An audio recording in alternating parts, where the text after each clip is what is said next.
Welcome to News in Alberta. This is Special Ed. Today we're looking at an Ontario cop who beat up a teenager that was handcuffed to a bed.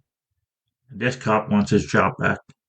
Good evening. Can an officer who admitted to assaulting a vulnerable member of the public return to his job with Guelph Police?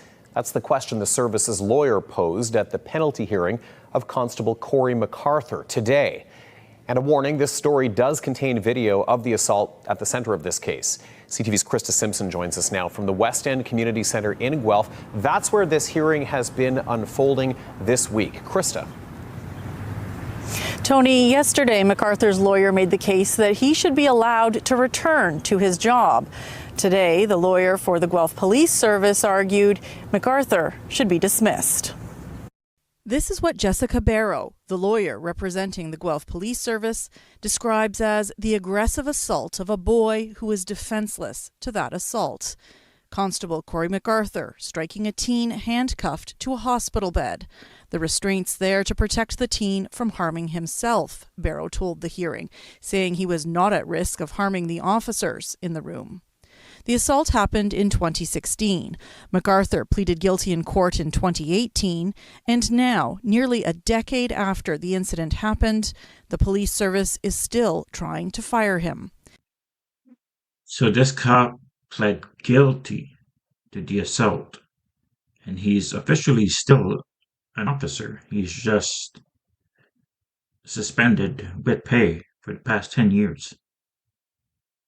This, now his second Police Services Act penalty hearing, after the findings of the first, that he should be dismissed, were overturned on appeal. In her closing submissions, Barrow called the incident egregious and asked the hearing officer to consider the question, can the community tolerate and trust the return of this individual to policing? Barrow argued that a member of the public being assaulted by an on-duty officer is a fundamental breach of public trust. Barrow also outlined how in 2008, MacArthur was also charged with assault in a different on-duty incident. If this was Constable MacArthur's first offense, we wouldn't be here, Barrow suggested, saying it indicates that the 2016 assault wasn't an isolated incident or out of character. On Tuesday, MacArthur's lawyer argued at the time of the 2016 assault, MacArthur was suffering from undiagnosed, untreated post-traumatic stress disorder, developed over years of policing, but largely triggered by the 2013 death of his colleague, Constable Jennifer Kovach, who was responding to his call for backup when her cruiser hit a Guelph transit bus. So what they're not saying is that this was 3 years before the attack. The police officer was nowhere near his colleague. He didn't see the accident. He wasn't near the accident. He didn't go to the accident. PTSD is the go-to for defense for cops.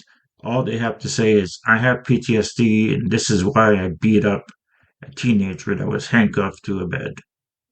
Barrow noted the police service does not dispute the PTSD diagnosis, but they do not agree with the defense's argument that MacArthur hit the teen due to a symptom of hypervigilance and an instinct to protect his female colleagues, saying that suggestion makes no sense. Barrow says MacArthur got angry, overreacted, and committed assault.